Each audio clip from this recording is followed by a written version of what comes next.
Hi guys, so it's Adrian here. It's 2 o'clock, so it's time for me to take the spotlight. I've been on the sidelines hosting and guiding things along a little bit, but now I get the ball passed to me, so I get to present to you all. So I'm going to be presenting on. Let me share my screen.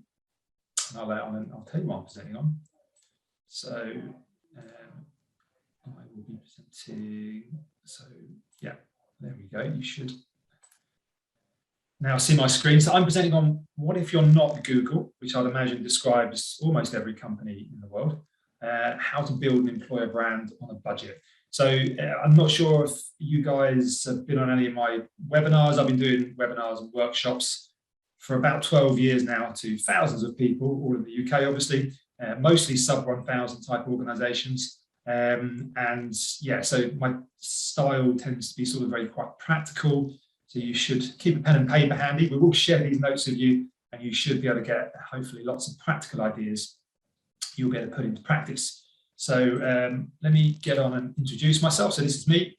I'm Adrian McDonough. I'm one of the co-founders here at hireful.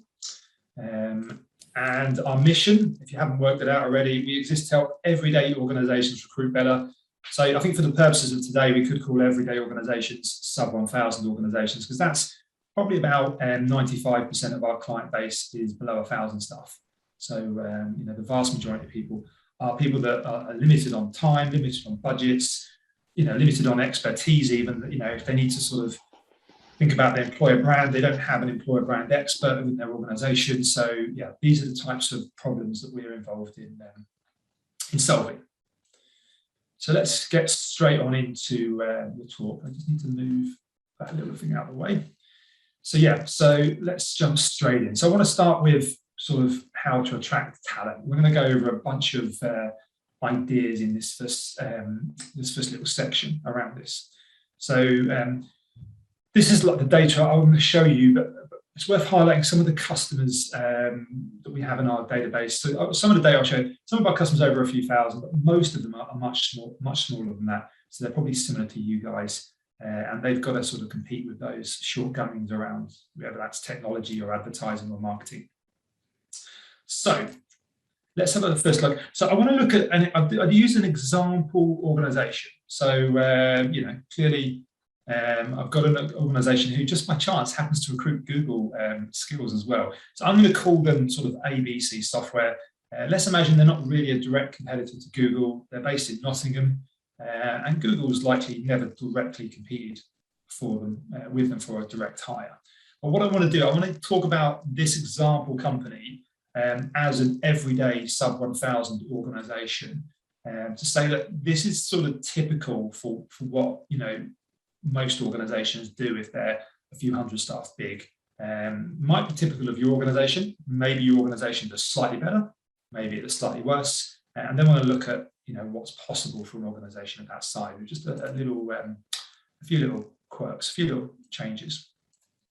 So first up, we've got to ask the question, you know, will candidates even give you a chance? If you're a brand that they've not even heard of, if you're ABC Software in Nottingham, which is a made-up name, just again, will they even give you a chance? You know, if you think about it, you know, these are the top 10 car manufacturers in the UK.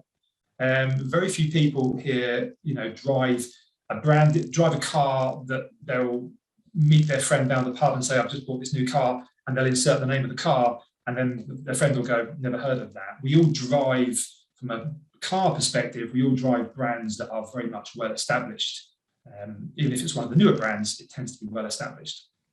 However, the vast majority of people in the UK work for companies where the question is, no, never heard of them. But obviously that's not seen as a sort of huge, you know, shaming moment for you. It's basically people give organizations a chance. I think the understanding is out there in the job market, there's lots of really great organizations who we haven't heard of. And that's just, you know, maybe some of them are the next Google themselves. So what you will do with the very limited attention span that candidates will give you, because they will give you a chance, that's, you know, the real question. So will you get a chance if you're ABC Software? The answer is yes. Then the question is, what do you do with that? So this is quite typical. typical type of posting. Maybe it's a career site, but more typically for a small to medium-sized business, you've just got maybe one page on a website where there's a photo and maybe 2 or 3 paragraphs of information, and that's the pitch really for coming to work here. Maybe that's also supplemented with the sort of about us, similar sort of approach, where maybe you talk about what your mission is, and hopefully that comes across like that, as a mission rather than what we do. So hopefully, what you do is actually really inspiring and that comes across. Or maybe, and I'll let you decide for your own organization, it's just a few paragraphs describing what you do. But you would argue one little thing here, which is one of my little caveats, at least we can just about see the inside of their office, which is such an interesting concept. How many of you, when you look at your website, how many of you think you give a reasonable impression of you show people visually what it's like to work here? Or is there just one photo or something, or maybe even there's no photos? So you might find people are driving past your building every day and never get an insight in regards to what it looks like inside. As soon as you can see something inside, you can start to see people, you can start to see people doing the role, then emotionally you can start to displace yourself and start to think about, wonder what that would feel like. I wonder what that would, how that I would feel going into work there every day. Yeah, you can start to do that. Without the visuals, it's very difficult. Okay, but let's also have a think about what the candidate wants to know about. And I'm going to be using some data here that's come through from some of the reports. So I'll just touch on that and just show you that. So first up, the number one thing a candidate wants to know is, what the work environment's like. They're going to appreciate not everyone's going to end up working here in this office with the prevalence of remote working. But to be clear, I'm talking about organizations making the effort to show people what it's like to work here. So I'm talking broadly about career developments, benefits, values. They all help paint that picture of what it's like to work for you. This is what candidates, number one thing they want to know. The number two thing they want to know might surprise you a little bit, and it's very rare that organizations tell people the number two thing.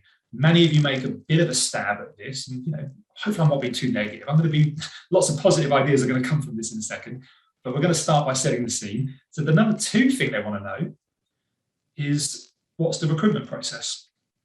Now, the challenge for you as an organization is saying, here's our recruitment process, and then that's liable to change. So, you don't have to be absolutely defined by it, but you could say this, you can see here, step 3 for this organization, checkout.com, is a task or a challenge. So it's not necessarily saying this is the exact, has to follow this route. There's flexibility within this. But it's important, I think, you tell candidates, what typically happens, what the type of steps are, or for this role, these are the steps that we follow. And you get a chance to explain why. And a lot of that will probably come down to, showing that, showing fairness and showing that you're being equal to each candidate and that you thought things through. So that's what they want to know. Okay, so think about that when you're putting stuff together. Now let's think about some of the things you can also provide to them. I don't have evidence for, but I suspect it's a reasonable assumption.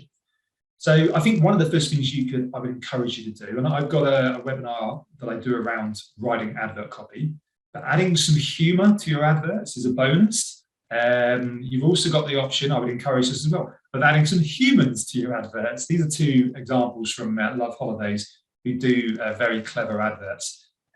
But what I'm really saying here, and I go into much more depth on this on a webinar I run around advert copy, is actually just sort of make the advert engaging. Whether you're using humor, whether you're using insights and telling personal stories and actually trying to talk directly to that next candidate, then these are the important things that I think you need to do in around your advert copy. And they're relatively, with a lot, as goes with a lot of these tips I'm going to be showing you now, they're relatively easy to do if you're a smaller organization. Yeah, if you're a bigger organization, probably lots of committees, lots of things to go through, hoops to jump, it might be very difficult to sort of get that engagement.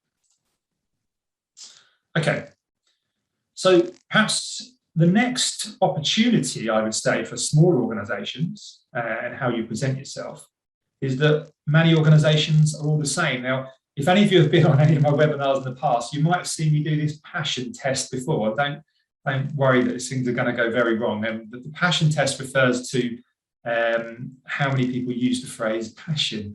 So before I get into the passion test and tell you about the latest results in my passion test, which are absolutely amazing, this started from a piece of a statistic I saw that 55% of Fortune 100 companies, so they're the largest 100 companies listed on the New York Stock Exchange, claim integrity as a core value.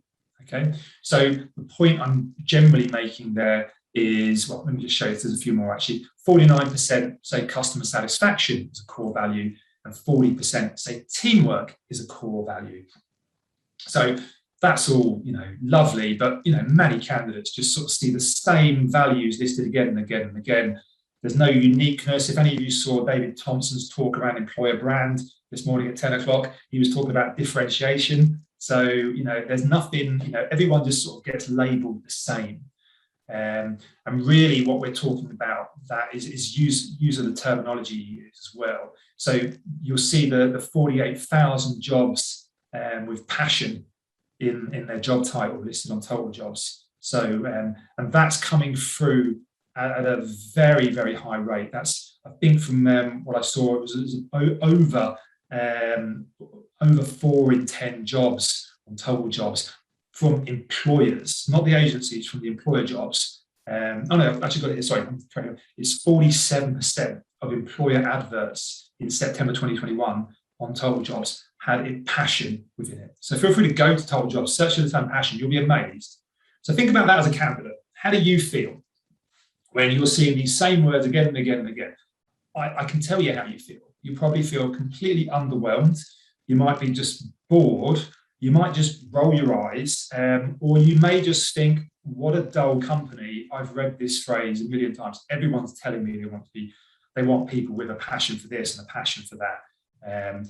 I don't actually think, most people there's plenty of people in jobs that are not hugely passionate about it, and they're doing a perfectly fine job. We see how important HGV drivers are at the moment in the country. I don't know how many people are passionate about driving. They probably enjoy it. They probably put the radio on and relax and find, it's fun. But I don't know. Well, I don't know if it's fun, but I don't know if it's realistic to expect them to be passionate about driving a HGV lorry. And I'm not being very clear. I'm not being rude to HGV drivers. They're very important people. Okay. So I also want to touch on another little option here as well is, whilst we might be using these phrases like passionate and integrity and teamwork and all these phrases, and we say these are so important to us as an organization, and if they are going to make us not, stand out, then that's a real challenge. But also there's a lot of data around what's called the credibility gap, where only 19% of employees think that their experience of their employer matches up to the brand image that it sends out. So there's a huge amount of skepticism. I think that skepticism when you're a job seeker, I think when you can see the same words again and again and again, none of this is really sort of getting you excited, getting you engaged. Now, don't forget, this is what the vast majority of people are doing. And I've literally evidenced that to you when I showed you the passion example and the Fortune 100 example. So herein lies the opportunity. Because if everyone doesn't make it, if everyone's failing to make an effort, if everyone's failing to stand out, then those that can stand out really stand out. Yeah. So let's have a think about that. So next up, I want to think about, let's start finding evidence. Let's start showing that we are, instead of talking about passionate or credibility or integrity, let's start actually evidencing that. So how do you go about evidencing that into your employer brand? So first up, ways to evidence you're a good employer: video. I've seen this done, you've all seen this done, and I've seen it done without video as well, which is probably easier to do.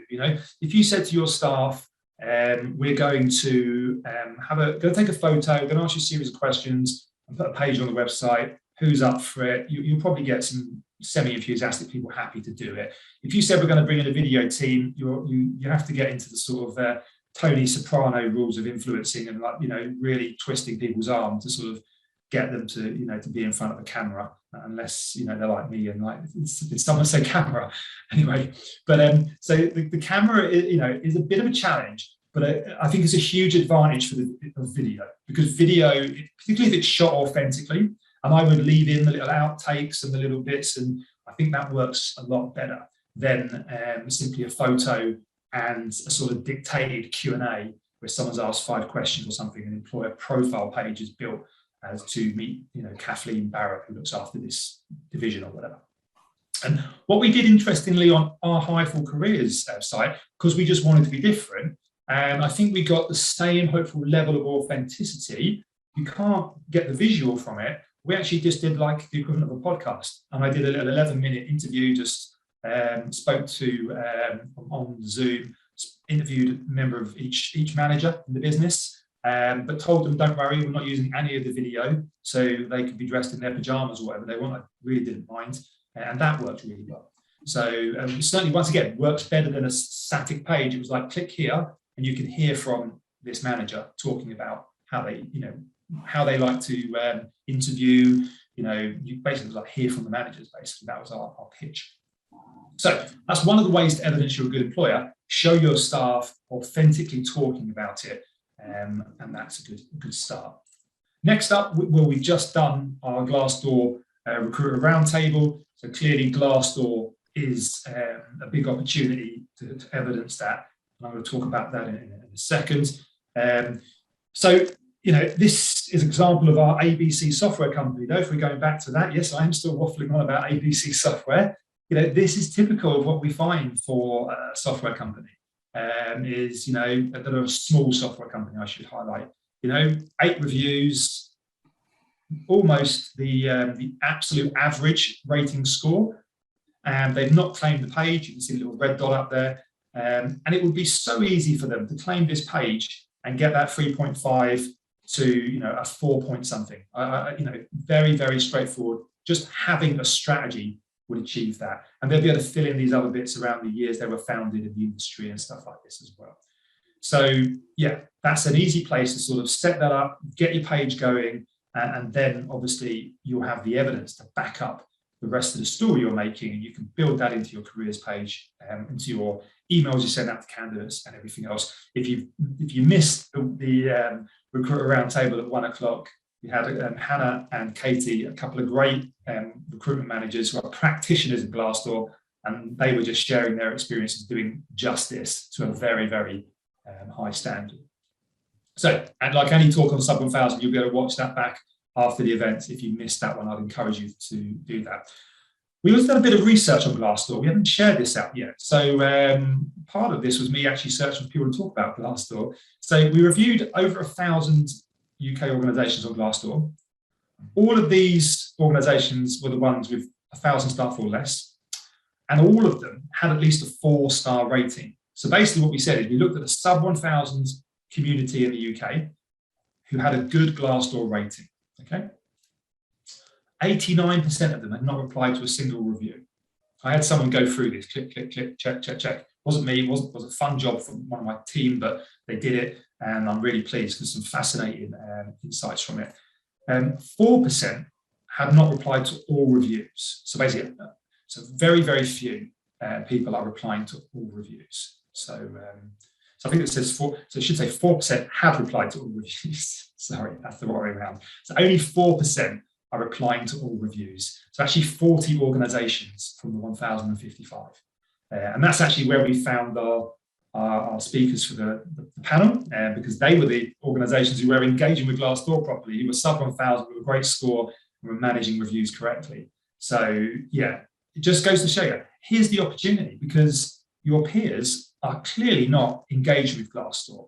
And even then, the ones that do engage with Glassdoor, and unfortunately these are not a sub 1,000 example, it's very rare for organizations to then talk about Glassdoor or any sort of equivalent like best places to work. Some organizations talk about it, but this organization, AXA, I'm sure you've heard of, 24th best place to work in the UK, yeah, according to Glassdoor, okay? Do you reckon the other 23 best places to work also use that in their adverts as the first line? I very much doubt it. In fact, you can see that, you can go and prove it. You can go out to Total Jobs, throw in Glassdoor, and you'll see that it's a few dozen organizations who actually talk about Glassdoor, So just to be clear, tens of thousands are talking about being passionate, but just a few dozen talking about their positive Glassdoor rating, which just seems a bit crazy. Okay, so hopefully that gives you an idea about some of the places you can go for evidence. You can put it on your website. You can see what this organization does here. You literally can't go to their career site and not be aware of their positive Glassdoor rating. They're treating it almost like if you were buying a product and there's the Trustpilot rating right there. So that's as important as I see it for them. They put the effort in to get that rating, firstly, to have the great culture and the great engagement, and then secondly, to put it on their website and promote it. Why not? So much so that we borrowed that same strategy when we built our hireful careers page. And here's the evidence once again. Remember, 48,000 employer adverts use the term passion from 102,000 adverts in total.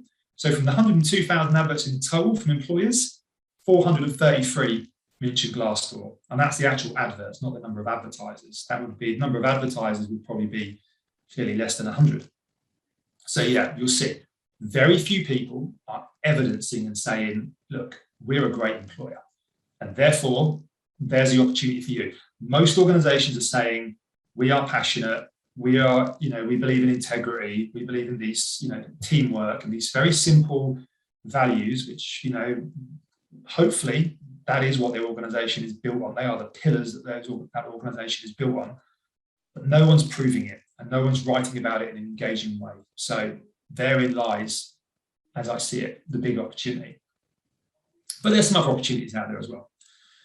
So we'll just cover off a few key takeaways on this section before we move to the next. So as I mentioned, I think it's fair to say job seekers will give you a chance. Yeah, they'll give you some of their time. But let's not forget, this is the internet. It's 2021. People's patience is, limited. If they start to read and it doesn't engage them, guess what? As I just said, 102,000 other adverts on Total Jobs. And if they don't like Total Jobs, there's several other job boards they can go to as well, that also have a similar number of hundreds of thousands of adverts. So the patience is small. You need to grab their attention. And you need to help them find what they're looking for, which, could be evidence that you're a good employer, not just a statement that you're a good employer. Hopefully maybe photos or videos or other great content that sort of proves that you're a good employer, which is, as I see it, the key aspect of your employer brand. We are what we say we are. We're a great organization. Here it is. Now, also, I think it goes with that when you say this is who we are, that actually that employer brand might repel some people. If you said, look, we are a supremely driven, high intensity sales operation, and if you're like the top salesperson and you've never met anyone who's as good at you at sales, you're like, that sounds like my environment. What a challenge that will be. And if you're not so competitive, you might look at that environment and go, that's not for me. Well, guess what? That is the purpose of the employer brand as well. It's there to repel as well as attract. So don't be scared to sort of show who you are. Assuming who you are, it is who you want to be. It's like you are quite comfortable being that is very fair and authentic and great. Or hopefully you don't want to show who you are if actually, who we are is actually quite problematic and we're trying to change it. That might not be the time to go out to the world and say, hello, here we are. Okay, so let's look at some of the advantages you actually have over Google, apart from, who would know what they are? But there are some. There are actually a whole bunch of them that you have. Okay, so I want to touch on this briefly as a little aside. This is David and Goliath, if you're not familiar. This is a story I was reading about in one of the Malcolm Gladwell books. And the idea behind it is this has always been sort of one of those underdog stories. And Malcolm Gladwell phrases it is an underdog story. But what he didn't realize is Goliath was the underdog. So David was a shepherd and he had his slingshot. But what he didn't realize at the time, a shepherd with a slingshot was a pretty deadly weapon for someone who was poor, and that was their only weapon. They would have used that and trained themselves on that day to day and been very, very impressive with that as a weapon. Also, Goliath, and just to be clear, I don't want to go too far into the Bible, but this is a historical aspect. Everyone understands that David and Goliath did actually happen. It's not sort of up for conjecture. And Goliath was 6'9", Philistine warrior. 6'9" in biblical times was absolutely colossal. So big, in fact, that actually a lot of scientists believe he had a disorder called, I have to say this now, acromegaly, if I'm saying that correctly. And this leads to a person growing extremely tall, but often leads to double vision and severe nearsightedness. So if you've worked this out, Goliath calls David to come closer and calls him to come closer. Well, why? Because he probably can't see him. Before he's got anywhere near close enough, David has taken him out of his slingshot. So really, we should be sympathetic to Goliath and not to David. But the moral of the story here just goes to show that, sometimes where we think the advantage lies, it doesn't lie there at all. And in fact, the advantage is actually a disadvantage. So on that note, let's first up, one of the key advantages that you guys have over a Google or over a larger company is that you're going to be able to move fast.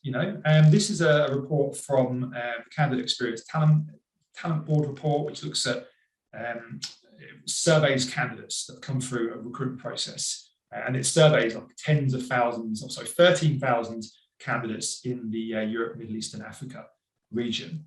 And you'll see, this is moderately static. So what it's telling us as a picture is, yes, some organizations are able to move fast. Time between last interview and offer is less than a week. Great. But plenty of organizations are not. And, it takes more than 2 weeks. Well, you may struggle to be the best law firm or the best software company in Nottingham.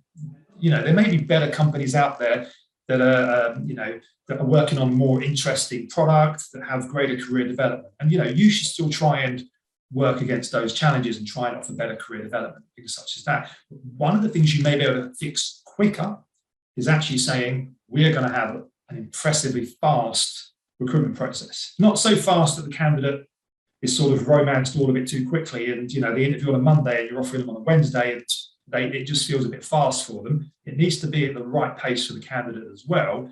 But there's no reason why it should take 2 weeks from finishing an interview to making an offer to a candidate. Well, there are some reasons, but that shouldn't be the average. So yeah, let's work. So also from this research, 93% of the offers were accepted. Okay, so offers were accepted 93% of the time. So guess what? If you get the offer on the table, not literally, but if you get the offer out there first, it's telling you that candidates are accepting your offer. So winning the battle to get the offer out first is a huge advantage. And the smaller organizations potentially have greater scope to do that. Well, that's my view anyway. You let me know in the questions and comments whether you agree. Next up, you've got transparency. Very big step, we had a Facebook outage yesterday. There's lots of stuff going on about Facebook at the moment. And you sort of see how a really big company tries to be transparent, but really struggles. They've got their share price listed and they're going to be very controlling about what information they're putting out there. Well, you've got people like we worked with in the past, like Leap Software. We do free employee engagement surveys, and we've done one back in the day with Leap, and they would publish it to their website. So we'd help them do that. Totally transparent. So yeah, you can use Glassdoor, and Glassdoor will give you maybe if they've got 200 staff, you might find that they might have 20 reviews on Glassdoor, perhaps, of people past and present. Whereas the employee engagement survey probably has maybe 90%. If they've got good engagement levels of completing it, maybe 90% of their current staff have completed that in the last 6 months and actually given you their view. So yeah, Glassdoor, I'm really positive about Glassdoor, has its place, but let's not forget about the power of a really positive employee engagement survey. So this is what we've done on our careers site. We actually, and we can do this for anyone, we offer, like I'm going to repeat, free employee engagement surveys. This is what they look like when they're finished. And then we publish ours. So when this was taken, we were sort of about 46, 47 staff. So we've got 41 responses, which is pretty good. But actually now we're slightly above 50, and we just published all the results. So anyone can come along and see how well we're doing on the series of 15 questions or so we ask. So really easy, really powerful. That sits on our career site. We also share that when we're emailing candidates, people coming to interview. It's like, feel free to check out this, check out Glassdoor, check out our recent employee engagement survey. Huge opportunity there. And I just feel that the larger companies are going to struggle with that level of transparency for all the normal reasons you can imagine, mostly because of the number of hoops and stuff they have to go through to get agreement to sort of share that. Okay, next up, one of my favorite ones, and we've heard this word used quite a lot already today, authenticity. This is one of my favorite examples. So this is an advert, before I get into it, from Radisson Red. So Radisson, one of the largest hotel groups in the world, and Radisson Red is, in their own words, a playful twist on the conventional. Well, I'm going to read you a few excerpts, and I think you'll agree. I don't know how playful it is, but it is pretty twisted.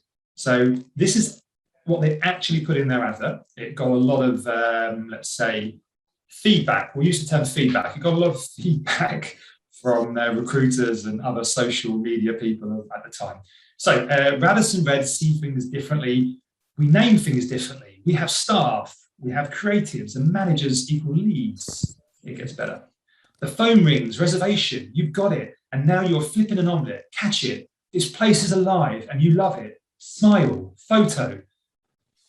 Yeah, and it carries on. I mean, those are some of the worst bits, but it's I don't know. It's written, in my view, I'm pretty sure about this, it's written by an agency, a media agency, who were aiming for some sort of ridiculously high benchmark to present this, almost like, well, you could have this job or you could be George Clooney or something, and people go, I'd rather have that job because it just sounds amazing. So they're trying to paint this into like the most amazing job in the world, when it's hopefully, it's a good job for a good company. Maybe within that, there's an interesting story and some interesting caveats, but they just went for, the blockbuster movie of this job, which, utterly sounds ridiculous.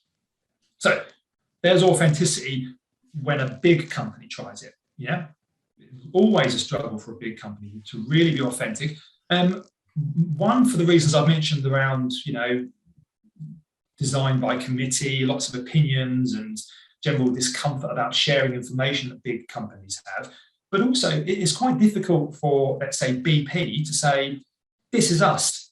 This is authentically BP, because if they've got like 500,000 staff globally, it's very hard to work out, what authentically is BP. Whereas, hireful is just over 50 staff. It's much easier for us to work out what we are. Yeah, hopefully, and hopefully easier for your organization.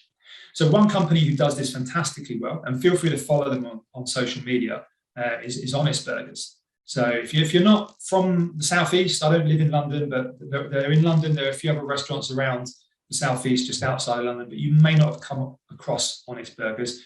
Really interesting story, but their employer brand itself, really interesting. And it's not just, I see a bit of this. There's a definite trend, and I can't say because it's a trend that it means that people are being authentic. Hopefully a lot of people are being authentic with it, but maybe some people are just following a trend. This you be you. So Honest Burgers, one of the first people I've seen to do it, and they do it really well. And I know them enough to know that this is authentically who they are. And if you see the rest of their story, it all knits together to sort of give off this, air. It sort of adds value to this. So although I've not worked for them, so I can't confirm if it really is them, everything I see about them points that this is authentic. So yeah, if I read it, you be you. We want you to be you. No uniform, tattoos are cool, your hairstyle is yours, not ours. Basically, we don't want you to change who you are, because we think the best hospitality comes from people who can be themselves and show their customers their personality. Perfect. Really easy to understand language. It's not trying to be too clever, but it really is getting across authentically, this is what we believe in. This is what we stand for. So, very impressive. There are 3 promises over on the left there. We work hard every day to make sure you have a product you're proud to serve, a part of a company you tell your mates you work for. Look at the language as well. It's very, you tell your mates you work for this company, and with a sense of, other organizations would sort of make that into a much more sort of, impressive, flowery, a company you can feel proud for. No, they're just getting down to the brass tacks of it. A company you tell your mates that you work for, and you're given the opportunity to learn and grow.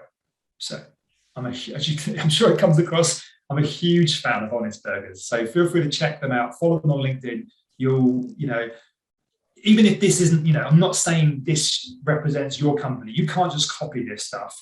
But what I think they would do is inspire you to sort of see what you could be. We could be this authentic. Our authentic us would look different. But, at least starts your mind thinking as to, could we be authentic, and what would that look like, and how would that sound? How would our voice sound? Because their voice would obviously sound different. Okay. And then, tell us what you really think. So I'm using an example from HSBC, and I haven't got the time on the rest of this session to walk through it, but I'm using this as an example from HSBC. This is HSBC and how they talk about diversity and inclusion. Okay. And this goes on virtually, well, I say virtually, every advert that I've ever seen from HSBC that's posted on a job board. Okay, it reads like terms and conditions approach to diversity and inclusion. I'm positive that someone from a legal perspective looked over this, and it doesn't really tell a candidate anything, because I think if you're a reasonably informed candidate, joining a big organization like HSBC, they will have a diversity and inclusion program. Yeah, they will have things they're doing. This doesn't tell me anything beyond that. It's almost like this could apply, I think, to almost every large organization in the world. Okay, at which point, the point of doing it becomes virtually pointless unless you're doing it just to tick a box, which I may be saying they are, but I'll let you make your own decision. Now, let me show you how this is done a bit, well, not quite perfect yet. So this is what we want to try and avoid. This is the alternative where you don't really say much. And I'm not picking on this one organization here.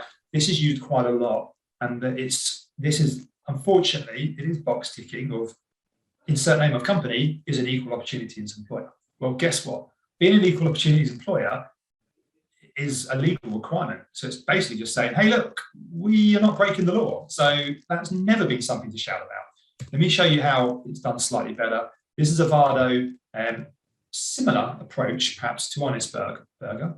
Avado is one of those rare places where anyone from anywhere with any background or experience is free to come and do their very best work. We believe in diversity of thought, as that's what helps us and our customers learn, whether investing in their own development or having their employer invest for them. Equality, diversity, and inclusion are values that are critical to our success. Come and see for yourself. Okay, much more impactful. Yeah, I'm sure you'll agree. So tell us what you really think. So wrapping up now, I'll give you a few key takeaways on this session. So I really think that when they make an effort, sub 1,000 staff organizations are more likely to be able to embrace real transparency, be truly authentic, tell their full employer story, which is much easier to do. And as a final thought, if you think about, okay, well, this is interesting. These are all the things that Adrian's challenging us to do. We need to be authentic, transparent. We need to talk about diversity and inclusion. I'm going to tell you what's coming next as well. Well, in my crystal ball. So next up is going to be your carbon footprint. So in the same way that organizations have seen D&I become really right on the forefront, and organizations who are already dealing with it, and unfortunately our organization wasn't. We've really had to up our game in the last year and a half, and go to our website, hirefulcareers.co.uk. You can see how we approach diversity and inclusion in regards to candidates. But yeah, we think the next challenge that candidates are going to be asking of employers will be, okay, well, the world's struggling. What are you doing to do your bit? Are you helping to solve the issue, or are you just causing the problem, making it even worse for the generations to come? So I think carbon footprint is going to be a big deal. So you might want to, sorry to preach to you, you might want to start thinking about that, start talking about it as an organization. And like I said, if you want to stand out a bit more, if you want to be, I'm not going to use the phrase unique because it won't make you unique talking about carbon footprint, but you'll be pretty unique if you're a sub 1,000 organization who's not in the environment industry, but who's front and foremost talking about what they're doing. Well, not front and foremost, but who's very open and very clearly part of their employer brand is highlighting diversity inclusion and highlighting where they stand on other issues as well, social issues such as environmental issues as well as the diversity inclusion stuff. So bear that in mind. I'm starting to get a bit waffly now, so I'm going to wrap it up there, and I'll throw it out and see whether we've got any questions. But as you might have gathered, I enjoyed that. I very much enjoyed that session. So let me just end that there now and bring back through. Right, so, oh yeah, I've got the questions up here. So I can see, let me stop sharing. There we go, I'm back now. So we'll see if any other questions come through. We haven't had loads of questions coming through with the session so far today. Let me just bring up my little question box here. I should have been asking as I was going. So Ian's asked, I'm going to read this because I'm not sure if you're asking a question, but yeah, Ian's is Ian Tinto. I recommend, so TINTO. Feel free to look up Ian on LinkedIn. He's from Youth Employment UK. They're a not-for-profit supporting young people into employment. And he says, people might not be familiar with some of the portals of Glassdoor in the current presentation. Yeah, but they provide a youth-friendly employer badge to businesses who make basic pledges about being responsible employers, so young people in their network can easily navigate to employers who will be good places to work. So they offer support, which is free, and they've supported hireful events in the past. You have it, you're really good. And you're supporting this event by giving me enough time to sort of talk about something on the hope that maybe some other people might ask a question as well. But I know we've engaged with that. We've got the badge on our website. And even if, I don't want to be flippant about it, Ian, most candidates won't appreciate what it is. And if they're an older candidate, they're probably not going to be as interested in the fact that we're a youth-friendly employer, but they're still going to see it, and they're still going to go, and they're going to get, we're going to communicate that employer brand. We're going to communicate a little bit about who we are. So we'll show people a little bit about, what our values are by saying, we're committed to this. We think, and just because we're nice people here, hopefully, it's just as simple as that. So Andrea's asked, can I get a link to the advert copy webinar, please? So yeah, what I'll do, Andrea, it's a good question. I'll make sure we share that with everyone. I'll find a way to share that with you. What I'll actually get to do is I will put that into the actual platform. So when you're going around the agenda later, you'll be able to see a link to that webinar and the notes for it and the recording. We'll put the recording in there somehow as well. So just to clarify, the two things I sort of touched on, one was the advert copy webinar, and it is actually probably my favourite webinar. We've gone into a lot of detail on it, and it's called How to Write Great Advert Copy by Using the Good Words and Stuff. It's meant to be a bit of a funny joke. But yeah, it has some good content in there, and there's a guide that goes with it, and there's an 8-minute video that goes with it showing you how to create your own advert template. So I'd definitely encourage you to go check that out. I've just got the challenge of finding out a way to get that to you, but I'll absolutely get that to you, Andrea. I'll try and get it out broadly to everyone on this session as well. Other than that, I'm not seeing any other questions come through, which is fine. Hopefully you guys are enjoying Sub 1000. I've done a panel discussion, but I've done my own talk. And next up at 3 o'clock, we've got another panel discussion. So it feels like I've been talking for 3 hours almost. So I need to lie down afterwards. But yeah, we don't have any other questions coming through. So what I'll do, I'll wrap things up there. Hopefully you got what you need from that. If you haven't, then adrian@hireful.co.uk. Feel free to email me and I'll help you in any which way I can. And other than that, we're almost through day one of Sub 1000. We've got one last panel discussion coming up now at 3 o'clock, which is focused on employer brand and attraction. So it's are you being swerved? And the concept of it, if you haven't worked out all of our panel discussions, it's a very in joke here, but it's not obvious to everyone else. All of our panel discussions have a TV title. So earlier today, we had Absolutely Fabulous around Glassdoor. Are you, is your organisation fabulous? Today, we've got Are You Being Swerved? Which if you're, as I've worked out in my organisation, if you're a little bit younger, you may not appreciate the Are You Being Swerved TV reference. But the idea around it is, I just think there's a lot of organisations out there, particularly Sub 1000 at the moment, who feel that like, well, where is all the good talent? Is it out there? And I genuinely, I can tell you now the answer is it is out there, but if they're not applying to you, it's because you're not making a good enough, you're not giving them a strong enough reason to apply. So that's really what we're going to be discussing. I'm not going to be talking much. I'm going to be heading the panel. I've got 3 recruiters that are very good in that space that will be sharing their insights. So yeah, that's in 15 minutes. So feel free to grab a cup of tea or whatever you need to do. And I'd love if you can join us for that, guys. Thanks a lot. Bye.